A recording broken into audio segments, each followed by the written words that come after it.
नमो अरिहन्ताणं नमो सिद्धाणं नमो आयर्याणं नमो वज्रायाणं नमो लोये सर्वसाहुं मोक्षमार्गस्य नेतारं भेत्तारं कर्मभूताम् ज्ञातारं विश्वतत्त्वानां वन्दे तद्गुणलब्धये। तत्वार सत्य ग्रंथ आचार्य महास्वामी द्वारा रचित है। इसमें 5वें अध्याय में 5 अजीब द्रव्य हैं, उनका वर्णन चल रहा है। उसमें उपकार समझ रहे हैं। उपकार में धर्म, अधर्म, आकाश और पुद्गल द्रव्य, इन 4 द्रव्यों के उपकार समझे। धर्म अधर्म द्रव्य का उपकार क्या बताया? गति और स्थिति।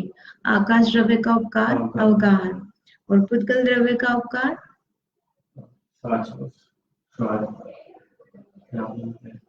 प्राणापान, जीवन मरण, सुख दुख।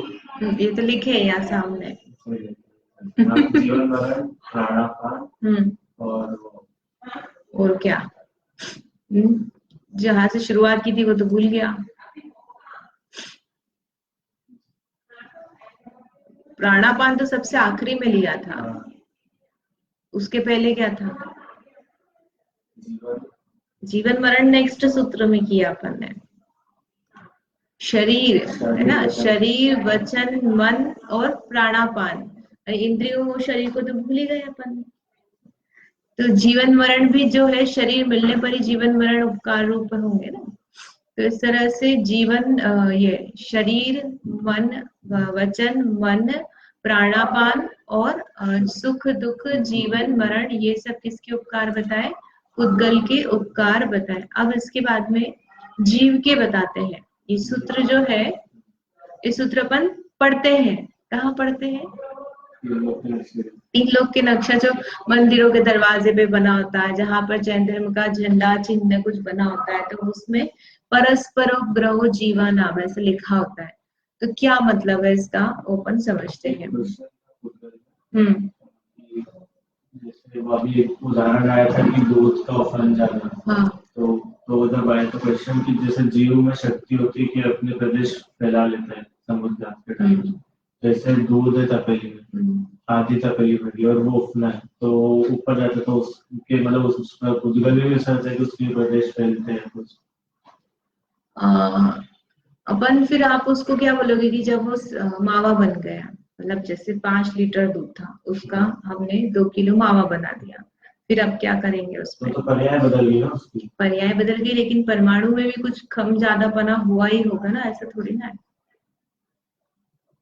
मतलब लिक्विड फॉर्म वाला जो पुद्गल परिणमन है, उसकी पर्याय बदल के अपन ने सॉलिड किया है। तो उसमें स्कंध में परमाणु कम नहीं हुए हो या ज्यादा नहीं हुए, अपन ये नहीं बोल सकते। नहीं, पर वो तो लिक्विड ही है।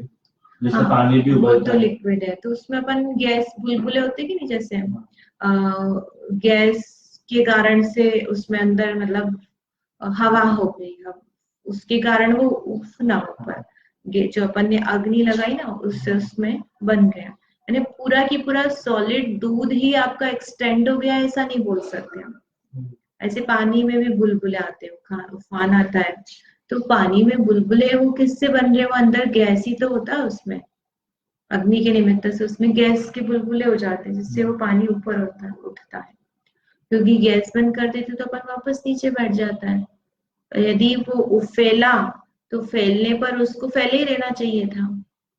निमित्तक हुआ, अग्नि के निमित्त से हुआ, अपन ऐसा कह सकते हैं। वही जो उतने प्रदेश दूर दूर हो गए उसके। तो जितने पुद्गल परमाणु उतने पानी में थे, उतने ही है। में दूर हाँ, के फिर वापस। हाँ।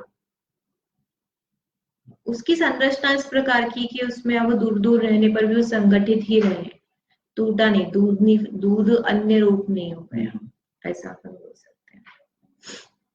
और जैसे कि गैस होती तो गैस फैलती है ही सही ना, मतलब आप उसको दबा सकते हो और फैला सकते हो जो गैस होती है। तो परमाणु की संरचना इस प्रकार की होती है तो उसमें फिर अपन संकोच विस्तार कर सकते हैं, मतलब स्कंद की, लेकिन एक्चुअल में परमाणु बड़ा छोटा नहीं हो रहा है। यानी पुद्गल को, स्कंद को आप बोल सकते हैं कि वो एक्सटेंड हो गया, और उसको आप बोल सकते हैं कि सघन हो गया, उसकी जो डेंसिटी है वो कम ज्यादा हुई है, वो अपन मान सकते हैं क्योंकि स्कंद है, स्कंद में अपन सारी पॉसिबिलिटी देख सकते हैं। लेकिन आप एक परमाणु बोलो, जैसे अपन आत्मा के लिए बोलते हैं ना संकोच विस्तार, तो वो तो आत्मा एक अकेला ही आत्मा फैल रहा है और संकुचित हो रहा है। समुद्घात ले लो, जो लोग पुराण वगैरह है, वेदना कषाय इसमें। लेकिन पुद्गल परमाणु जो है दूध का, वो एक्सटेंड हो गया, वो नहीं बोल सकते। स्कंद सहित वो उसकी पर्याय में फैलाव हो जाए, उसमें कोई बाधा नहीं। ठीक है। परस्परोपग्रहो जीवानाम, परस्परोपग्रहो जीवानाम, परस्परोपग्रहो जीवानाम, परस्परोपग्रहो जीवानाम। अब जीव का उपकार बताते हैं कि जो 4 द्रव्य है उनका तो बता दिया, और जीव का क्या उपकार है, तो परस्पर में निमित्त होना, उपकार करना, है ना, परस्पर में एक दूसरे की सहायता करना, यह जीव का उपकार है। एक जीव का दूसरे जीव पर उपकार, है ना। जीव का उपकार कैसे है, निमित्त इत्यादि की अपेक्षा से अपन देखते हैं। तो उपकार यानी निमित्त किसका, जीव का जीव को। एक जीव, परस्पर लिखा है ना, तो एक जीव का दूसरे जीव पर उपकार कैसे होता है, तो स्वयं की योग्यता, उपादान शक्ति जो है, जीव में यदि उपकार करने की योग्यता नहीं होती तो वह नहीं कर सकता। और इसमें एक जीव, जब हम कह रहे हैं कि एक जीव ने दूसरे जीव का उपकार किया, तो दूसरे में कार्य हुआ और इसमें कार्य मतलब यह कारण बना, एक जीव दूसरे जीव में क्रिया का कारण बना है। पर अपन यदि स्वतंत्र सिद्धांत की अपेक्षा से देखें तो कोई द्रव्य किसी का कुछ नहीं कर सकता है, एक द्रव्य अपनी पर्याय को भी नहीं हिला सकता, चेंज नहीं कर सकता, उसमें परिणमन नहीं कर सकता। तो यहाँ पर हम क्या बोल रहे हैं कि परस्पर में जीव एक दूसरे जीव का उपकार करता है। तो फिर वही बात आती जो अपन सभी द्रव्य में अभी तक निमित्त के लिए लगाते आए हैं, कि यह बात व्यवहार की अपेक्षा से कही जा रही है। जैसे हमने शरीर पर लगाया था कि शरीर, जीवन, मरण, सुख दुख, शरीर, इन सब में पुद्गल का उपकार है। शरीर का मिलना, वचन का होना, मन का होना, मन के निमित्त से जीव पर उपकार होना, इसी तरह जीवन की प्राप्ति होना, मरण की प्राप्ति होना, ये सब पुद्गल कृत उपकार है। तो पुद्गल के कारण से हमको आयु मिली है। जीव में यदि योग्यता नहीं होती, विभाव परिणाम नहीं करता, तो उसको उस भाव में रुकता क्या हुआ, है ना। उसका मरण, उसने असता बांधा तो उसका मरण नहीं होता, मतलब उसने असता बांधा इसलिए उसका आयु कर्म का क्षय हुआ और उसको संक्लेशा होकर मरण हुआ। तो वास्तव में तो जीव में स्वयं में योग्यता है, जीव स्वयं उस रूप परिणमित हो रहा है, इसलिए अन्य द्रव्य का उसमें निमित्त कहा जाता है। तो इसी प्रकार जीव में भी लगाना कि जीव में स्वयं उस प्रकार की योग्यता है उपकार रूप होने की, है ना। अन्य से हेल्प मिल रही तो उसको ग्रहण करने रूप उसकी योग्यता है, ग्रहण करने योग्य ने कि वह जैसा हो चाह रहा है उस रूप इसने स्वयं में परिणमन किया। तो हमने कहा कि इसके परिणमन में यह निमित्त हुआ। जैसे हम आपको पढ़ा रहे, तो यह मेरा आप पर उपकार है ना, ऐसा अपन कहेंगे। तो आप पर उपकार कब बनेगा, जब आप पढ़ोगे तब उपकार बनेगा ना। अगर आप आए, है ना, बैठे हो, सो रहे हो, या आप फोन पर बात करने लग गए, कुछ और कार्य करने लग गए, तो मैं कहूंगी मैंने आपको पढ़ाया, नहीं पढ़ाया। क्यों, क्योंकि आप उस रूप परिणमित नहीं हुए। तो जब उसमें कार्य होगा तभी हम कह पाएंगे कि यह इसमें निमित्त बना। ठीक है। तो इस तरह से यह जो अपन कहते हैं निमित्त, परस्पर में उपकार होता है, ये किसकी अपेक्षा से है, व्यवहार नियम की अपेक्षा से। एक जीव दूसरे जीव का उपकार करता है। तो हम यहाँ पर कौन सा ग्रहण करें, अब निश्चय वाला ग्रहण करें कि व्यवहार वाला ग्रहण करें, यहाँ व्यवहार वाला, क्योंकि बात उसी की चल रही ना, निमित्त की अपेक्षा से उपकार बताया जा रहा है। तो उपकार जो है वो है ही अपने आप में व्यवहार रूप से है। तो एक जीव दूसरे जीव का कर्ता नहीं है, लेकिन कब किस कारण से हुआ, जीव की स्वयं की योग्यता से वह उपकार बन पा रहा है। है ना, स्वयं परिणमित हो रहा है, इसलिए उसमें हमने उपकार को बताया है। तो वह एक जो परस्पर में उपकार का बना है, इस कारण से बना है। अच्छा, उपकार में क्या क्या लेंगे अब हम, उसमें कुछ बताया ही नहीं। उद्गल में तो बहुत सारी चीजें बता दी थी, शरीर, मन, वचन। जो जीव का उपकार है, जैसे आपने को पढ़ा तो, और वो भी हुआ तो शब्द के माध्यम से हुआ, तो वो एक तरह से उद्गल का भी हुआ, लेकिन यदि वो वचन जो है, यदि मैं भाव नहीं करती तो वह हो सकता था कि इसे गुरु शिष्य में अपन उस उद्गल को गौण कर दो, लेकिन यह जीव सचेतन है ना, मतलब शरीर सहित जीव है। सिर्फ शरीर हमारा उपकार कर सकता है क्या? ठीक है, तो वो अपन सामूहिक में लेंगे ना, पुद्गल का उपकार नहीं है वो तो अपन मना कर ही नहीं रहे ना। भाई जीव जीव भी हो, लेकिन वचन नहीं हो तो हम उसको ग्रहण नहीं कर सकते, ये बात तो अपन पहले ही स्वीकार करके आ चुके हैं कि वचन जो है उसका पुद्गल रूप से जीव पर उपकार है, ये तो अपन पहले ही एक्सेप्ट कर चुके हैं ना, उसमें तो कोई बात ही नहीं है। अब जीव ने क्या किया, तो जीव ने भाव किए कि मैं आपको पढ़ाऊं, आप समझे, इसको ग्रहण करें, और उसके निमित्त से फिर वचन आदि की क्रिया करना, है ना, ये सब पुरुषार्थ। तो यह सब जो भाव किया, यह मेरा आप पर उपकार, ये अपन लौकिक में कहें। ठीक, तब जीव के परस्पर में किस किस प्रकार से उपकार होते हैं, तो जैसे अपन ने टीचर का और स्टूडेंट का लगाया, ऐसे ही माता पिता, भाई बहन, पड़ोसी, बंधु आदि के निमित्त से जो एक जीव दूसरे जीव पर उपकार करता है। तो अब कौन सा कुछ हमको बताना तो पड़ेगा कि अपन पहले बताए, पहले कहाँ बताए कि जस्ट इसके पहले जो हमने सूत्र में चारों पढ़े थे, कौन कौन से, सुख दुख जीवन मरण, ये भी जीव कृत है। हमने किस में घटाए थे, पुद्गल का पुद्गल में, है ना, उसमें अपन ने लोहे वाला नहीं किया था। तो लोहे वाले में ऐसा था कि मतलब जैसे लोहा है तो उससे हमको तलवार बनानी है, तो तलवार बनानी है तो लोहे को गर्म भी करना है, तो वो भी पुद्गल का उपकार है। फिर उसके बाद उसको शेप में डालना है, ठंडा करेंगे हम, तो वो भी कौन सा है, पानी से लोहे को ठंडा करके हम उसको शेप में डाल रहे हैं, तो वह भी पुद्गल का पुद्गल पर उपकार है। ऐसे कतक फल का लिया था ना, फिटकरी का पानी स्वच्छ करने में उपकार है। तो ऐसा आप बहुत सारी जगह हमारा जो दैनिक जीवन है उसमें कार्य चलता रहता है। हमको गैस चालू करनी है तो लाइटर चाहिए है ना, चिंगारी नहीं होगी तो हम अग्नि नहीं लगा सकते उसमें। लौकिक में भी हम घास फूस में भी अग्नि लगानी हो तो हमको चिंगारी चाहिए। तो ऐसी बहुत सारी चीजें हैं कि उसमें एक पुद्गल का दूसरे पुद्गल पर उपकार है। पंखा चलाना, पंखा चलना कैसे चलेगा, इलेक्ट्रिसिटी से, तो इलेक्ट्रिसिटी भी पुद्गल, पंखा भी पुद्गल, उसको चलने में पुद्गल निमित्त हो गया। फिर इलेक्ट्रिसिटी बननी है तो बनेगी कैसे, पानी पे, उस पे पानी गिरेगा, चक्री घूमेगी, तो ये बहुत सारी जगह अपना वो लगा सकते। तो ऐसे जैसे पुद्गल का पुद्गल पर अपन ने लगाया, ऐसे ही यहाँ पर जीव का जीव पर लगाना। ये चारों में सुख दुख जीवन मरण, यानी किसी पुद्गलकृत कर्म के निमित्त से जीव को क्या हुआ, सुख हुआ। अब यहाँ पर किसी अन्य जीव के निमित्त से जीव को सुख हुआ, पुत्र की प्राप्ति हुई।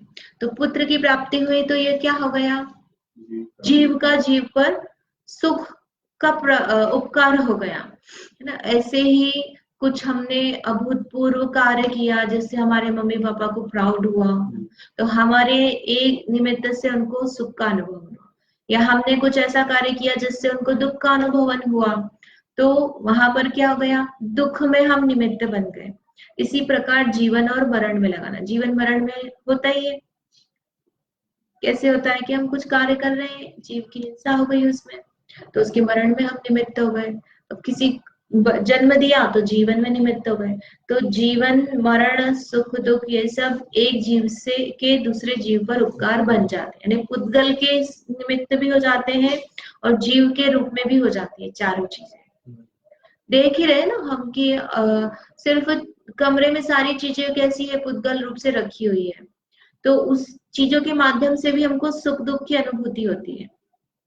घुटन हो गई तो मर गए, लो कहा कथा थी ना, राजा रानी सोए थे और सुगंध धुआं हो गया, धुआं धुआं धुआं होकर के वो घुटन हुई, तो मरण हो गया। और मार दिया किसी ने तलवार से, वो खड्ग की सिद्धि कर रहा था और उसको किसने, लक्ष्मण ने, राम या लक्ष्मण तलवार चलाने देख रहे थे ना, तो उन्होंने बांस पर तलवार चलाई और मरण हो गया उसका। तो एक जीव का अन्य जीव पर ये चारों चीजें लगाना, इस तरह से जीव का जीवकृत उपकार है। उपकार में हमेशा अपन क्या लेते हैं, भलाई लगाते हैं। उपकार शब्द अपने दिमाग में पॉजिटिव में ही है, तो उपकार से यहाँ पर सहायक निमित्त लेना, पॉजिटिव वे में ही हो ऐसा नहीं है। कोई भी कार्य हो रहा है अन्य जीव में किसी जीव के निमित्त से, तो वह उसमें उपकार शब्द से हमने उसको हाँ, वो परस्पर में उपग्रह करना। हाँ हाँ, अहिंसा के साथ में जोड़ते हैं ना, अहिंसा परमो धर्म और परस्पर उपग्रह जीवानाम। वास्तव में परस्पर उपग्रह मतलब है भी वो व्यवहार का, लेकिन वास्तव में क्या है कि सभी चीजों में सुख दुख जीवन मरण सभी में जीव पर निमित्त है। अभी कितने द्रव्य हो गए, कितने द्रव्य के उपकार, 5 हो गए। अब यहाँ पर काल द्रव्य का उपकार बताते हैं। हालांकि यहाँ पर काल द्रव्य का स्वरूप अभी नहीं आया है, लेकिन फिर भी उसके उपकार जो है उसके निमित्त से काल द्रव्य का जो प्रकरण है अब उसको शुरू करते हैं। काल द्रव्य को छोड़ रखा था ना कि काल द्रव्य क्या है, तो उसके पहले यहाँ पर उपकार है। उपकार के निमित्त से अपन काल द्रव्य को समझेंगे भी। बीच का स्किप नहीं किया, 21 सूत्र था ना, 22 नंबर का है। क्रम किस प्रकार का, उपकार स्वरूप आ ही जाएगा उसमें। अपन स्वरूप जो इसका समझेंगे ना, उपकार तो अपने आप को स्वरूप ही, अब जैसे धर्म धर्म द्रव्य का उपकार समझा तो उसका स्वरूप ही आ गया ना एक तरह से, गति स्थिति, क्योंकि अलग से कुछ उनका स्वरूप नहीं आया सूत्र में। ये जो अब जो है उनका प्रॉपर्टीज वगैरह वो अब बता रहे हैं। जैसे क्षेत्र बताया था, प्रमाण बताया कितने होते हैं, कितने प्रदेशी है, और रूपी अरूपी ये सब बताया। लेकिन अब ये जो आ रहा है एक क्या क्या कार्य करते हैं उपकार, तो उसकी प्रॉपर्टी होगी वर्तना परिणाम क्रिया परत्वा परत्वे च कालस्य। वर्तना परिणाम क्रिया परत्वा परत्वे च कालस्य। वर्तना परिणाम क्रिया परत्वा परत्वे च कालस्य। तो कालस्य, कालस्य ने काल के, तो काल के क्या है, वर्तना परिणाम क्रिया परत्व अपरत्व है ना, च यानी और, तो परत्व और अपरत्व ये काल के उपकार है। अब इसमें सारे शब्द कैसे हैं, ऐसा लग रहा है कि कुछ सुने हैं कुछ नहीं है। जैसे परिणाम सुना है, वर्तना भी कहीं सुना होगा, लेकिन नॉर्मली जो है हाँ नियत वर्तना आ गया फिर ठीक है, पर मोस्टली जो है ये सारे शब्द जो है इसमें काल द्रव्य से नहीं आया, सरल है। अब वर्तना मतलब क्या होता है, तो वर्तना जो है सामान्य से परिणमन, परिणमन परिवर्तन नहीं, परिणमन है ना। परिवर्तन में और परिणमन में क्या अंतर है? हाँ, परिवर्तन में अपने को क्या लगता है, काया पलट होना, कुछ रंग बदलना, कुछ शेप बदलना ऐसा हो जाता है। और परिणमन इज डिफरेंट, परिणमन मीन्स न्यू पर्याय होना। इट डजंट मीन कि वो न्यू पर्याय जो है it is totally different from before. पहले वाली पर्याय से जो अभी नई पर्याय हुई है वो डिफरेंट है, पहले काली थी अभी लाल हो गई है। न्यू पर्याय होना इसका मतलब है कि वो सेम भी हो सकती है बट आइडेंटिटी इज डिफरेंट, कि ये 13 नंबर की है, ये 14 नंबर की है। ये भी काले रंग को बताने वाली पर्याय थी, ये भी काले रंग को बताने वाली पर्याय, बट पर्याय होना इज कॉल्ड परिणमन।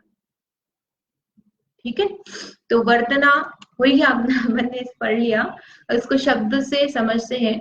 सर्व द्रव्यों को वर्तना क्रिया का साधनभूत काल द्रव्य, वर्तना क्रिया यानी उसमें परिणमन होना, परिणमन होना यानी पर्याय होना। ठीक है, पर्याय समझ में आया ना, उसमें जो अवस्था हो रही है उसे पर्याय कहते हैं। अब वो अवस्था पुरानी जैसी थी वैसी भी हो सकती है, जैसी थी वैसी नहीं भी हो, डिफरेंट हो, दोनों ही हो सकती है। सेम होने पर भी वह अवस्था नई अवस्था है, नहीं वाली नहीं, न्यू। तो जैसे उदाहरण के लिए सिद्ध भगवान है ना, सिद्ध भगवान को केवल ज्ञान हो गया, जैसे ही उन्होंने 4 कर्मों का नाश किया अनंत भगवान को, वैसे उनको केवल ज्ञान की प्राप्ति हुई। पहले समय में उन्होंने 3 लोक को जाना, अब दूसरे समय में भी 3 लोक को जानेंगे, तीसरे समय में भी 3 लोक को ही जान रहे हैं। तो अब उनकी पर्याय तो एक जैसी हो रही है, मतलब जानना तो एक जैसा हो रहा है, तो पर्याय होगी कि नहीं होगी?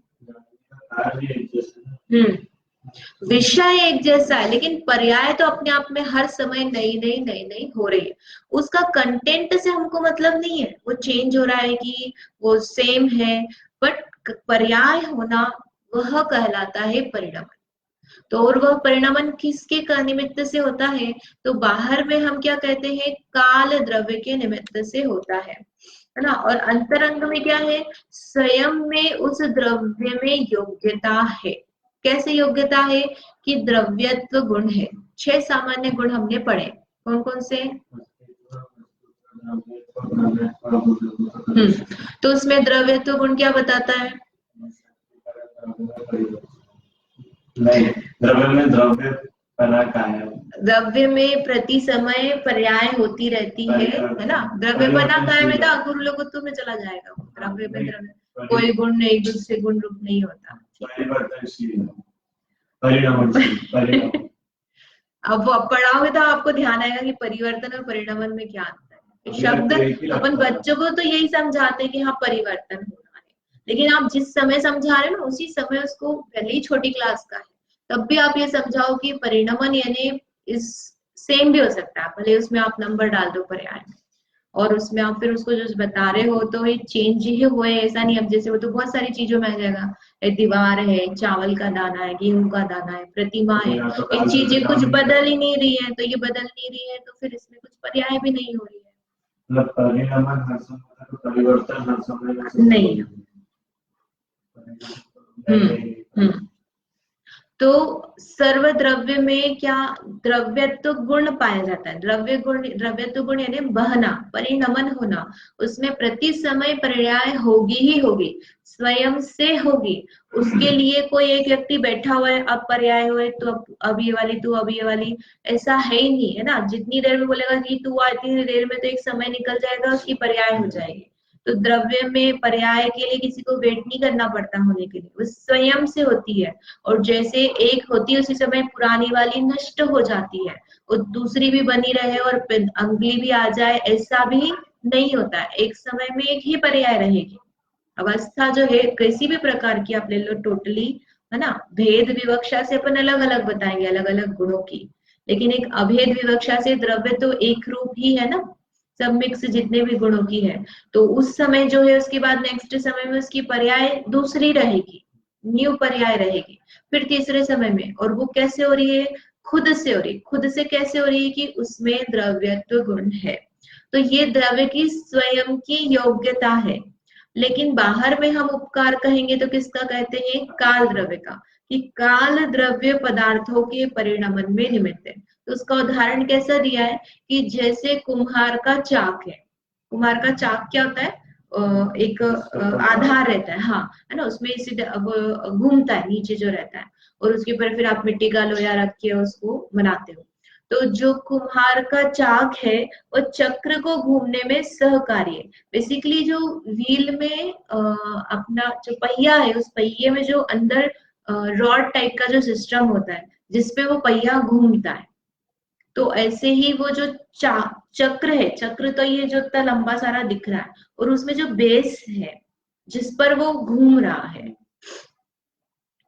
नहीं समझ में आया? आ गया? ठीक है, तो वह गोल गोल राउंडेड साइड टाइप से आप लगा लो। हाँ, टायर तो क्या हो गया? चक्र, लेकिन टायर जिस बेस पर घूम रहा है, ऐसे कि उसमें जो वो है अपनी चेन है, चेन चक्र उसको पहिए को घुमा रही है। तो ऐसे फिर वो जो चेन है वो कैसे घूम रही है? पेडल से। तो पेडल जो है वो आधार हो गए पहिए को घुमाने के लिए, और उसके कारण पेडल को नहीं लेंगे अपन, वो हाँ हाँ, ठीक है, उसका उदाहरण देखेंगे अपन, अच्छा सा कुछ होगा अपने पास लाइव। तो जो चाक है उसमें जिसपे वो पहिया रखा हुआ घूम रहा है। ये इस पर घूम रहा है। हाँ, तो ये तो हो गया उसका निमित्त, हाँ, तो जो काल द्रव्य का हाँ, और ये इसमें घूम रहा है। घूम रहा है। तो घूमने में निमित्त जैसे चाक है, वैसे ही मतलब काल द्रव्य आधार हो गया और उसके आधार से द्रव्य का परिणमन हो रहा है, विवर्तना क्रिया हो रही है। तो समस्त अन्य द्रव्य के परिणमन में काल द्रव्य कैसा है? सहकारी। तो काल द्रव्य किसी को परिणमा रहा हो कि तू अब भून, तू पुरूप, तू मत हो, ऐसा नहीं है। किसी भी द्रव्य में अपन अन्य द्रव्य के लिए ऐसा नहीं लगाएंगे ना। वो कैसे निमित्त है? उदासीन अप्रेरक निमित्त है। क्रमबद्ध पर्याय भी इसमें है। क्रमबद्ध पर्याय का काल द्रव्य से ऐसा अपन लगाएंगे नहीं, है ना। क्रमबद्ध पर्याय में जो लगाते हैं ना कि तो पर्याय नई नई पर्याय आ रही है और वो सब प्री डिसाइडेड है, मतलब क्रमिक पर्याय है कि इसके बाद यही आएगी, तो काल द्रव्य से अपन कुछ नहीं। उसमें काल द्रव्य तो सिंपल परिणमन में निमित्त है। वो ये नहीं बोल रहा है कि इसके बाद ये आएगी वो आएगी, है ना। वो तो द्रव्य का स्वभाव इस प्रकार का है कि जैसे हमने मोटा आटा पीसा, अब मोटे आटे से हम रोटी बनाएंगे पतली, तो अब वो जो उसकी पर्याय आनी है उसमें आगे वो प्री डिसाइडेड हो गई ना कि भैया हमने ये आटा इस प्रकार का लगाया है कि इसमें अब जो योग्यता है आगे आगे की पर्याय वो इसी प्रकार की आएंगी। पानी को हमने गैस पर चढ़ाया, तो अब क्या होगा? वो ठंडा होगा क्या? उसमें गर्म होना, भाप होना, यही बनेंगी पर्याय। तो वह क्रमिक हो गई ना, क्रम क्रम से आएंगे। पर्याय में निमित्त काल द्रव्य परिणाम। तो हमें क्या लगता है कि वो प्री डिसाइडेड है, मतलब कि अब उसमें कुछ कार्य द्रव्य में होएगा ही नहीं। द्रव्य में कार्य हो रहा है और वो उसी रूप में हो रहा है, ये केवल ज्ञानी भगवान जान रहे हैं। तो उसमें समझ में आ रहा है कि इस प्रकार से कार्य बनेंगे, लेकिन उसमें कुछ पुरुषार्थ पाया जाएगा क्रमबद्ध होने में भी। इस सम्यक्त होना है, भगवान ने जान लिया कि इस जीव को इस समय सम्यक्त होना है, तो इस समय उसको सम्यक्त होना है प्री डिसाइडेड ही कहा जाएगा। लेकिन वह पुरुषार्थ करेगा कि नहीं करेगा, उसके भाव होंगे कि मैं तत्व निर्णय करूं, आत्मा का अनुभवन करूं, तो वो सारी पर्याय उसमें पूर्ण रूप से वैसी पाई जाएंगी। बिना करण परिणाम के सम्यक तो हो सकता है क्या? तो वह पर्याय क्रमबद्ध में आएगी कि नहीं आएगी? तो क्रमबद्ध पर्याय मतलब द्रव्य में क्रम क्रम से ही पर्याय आएंगी, वो तो क्रमबद्ध पर्याय। उसको बहुत लंबा खींच लेते हैं, बहुत सिंपल है वो, उसमें पुरुषार्थ की भी कोई हानि नहीं है। उसको बराबर से अपन अनेकांत से समझो, तो उसमें कोई, हाँ ठीक है। अब काल के उपकार है अपना समय हो गया है, ये थोड़ा सा अपन शॉर्ट में देखते हैं, फिर इसको डिटेल में देखें। तो वर्तना यानी परिणमन में निमित्त, ठीक है, ये समझ में आया ना। और परिणाम यानी पर्याय, पर्याय जो हो रही है वो क्या हो रही है? द्रव्य में हो रही है, और उसमें निमित्त कौन बन रहा है? वर्तना। तो वर्तना गुण हो गया और उसके कारण यानी कारण हो गया, और उस कारण से पर्याय हो रही है, वो परिणाम हो गया। और फिर है क्रिया। तो क्रिया यानी कि जैसे गमन हो रहा है, स्थिति हो रही है जीवों में, पुद्गलों में जो क्रिया पाई जा रही है वह तो छोटे से बड़ा हुआ, है ना। एक पर्याय का नाश होगा तभी उत्पाद होगा, तो एक काल द्रव्य नहीं होगा तो हो सकता है क्या? इसलिए जो गमन भी पाया जा रहा है, एक जीव यहाँ से यहाँ स्थानांतरित हुआ, तो उसमें पर्याय हुई। पर्याय कैसे हुई? काल द्रव्य के निमित्त से पर्याय हुई। इसलिए तीनों चीज आ गई, वर्तना, परिणाम, क्रिया। यानी रुकना भी है तो भले ही धर्म द्रव्य निमित्त है, लेकिन वो उसमें पर्याय बदली, एक पर्याय से दूसरी पर्याय ही उत्पन्न हुई, उसमें ही क्या हो गया? वहीं पर ही काल द्रव्य का निमित्त आ गया, उपकार हो गया। फिर है परत्व और अपरत्व। अब परत्व अपरत्व यानी छोटे पर्याय बड़ी पर्याय, छोटी बड़ी मतलब छोटे बड़े काल की पर्याय, यानी ज्यादा समय लगना, कम समय लगना। तो ये अपन एक एक समय वाला नहीं लेंगे ना, एक समय वाली पर्याय को नहीं ले रहे, यहाँ पे स्थूल पर्याय ले रहे हैं। जैसे किसी बच्चे ने 3 साल में बोलना सीखा, किसी ने 1.5 साल में बोलना सीख लिया, किसी ने 1 साल में बोलना सीख लिया। तो कम समय लगना, और ये कैसा है? कंपैरेटिव है, यानी कम समय लगा, मैंने ऐसा बोला कि इसको बोलने में कम समय लगा, तो कैसे लगा? इस बच्चे के बोलने के समय को देखकर मैंने कंपेयर किया कि इसको 1.5 साल लगा था, इसको 1 साल लगा। मैंने आपको तत्वार्थ सूत्र पढ़ाया, मैंने 1 साल में आपको पढ़ा दिया, कम समय लगा आपको पढ़ाने में, है ना। मैंने क्लास में 3 साल में पढ़ाया, तो ऐसा कहा तो यह कंपेरेटिव हुआ। स्थूल टाइम ले रहे हैं अपन, ये सब जो ले रहे हैं। परत्व अपरत्व, परत्व का उल्टा अपरत्व है, यानी कम, बहुत समय लगना परत्व और कम समय लगना। तो ये जो कंपैरिजन काल की भाषा चल रही है, काल द्रव्य का विशेष जो है, इसके जो कुछ विशेष क्वेश्चन वगैरह है वो अपन नेक्स्ट क्लास में करेंगे। और कुछ प्रश्न? जावाणी के ज्ञान ते सुजे लोकालोक, सो वाणी मस्तक सदा देत मोदो।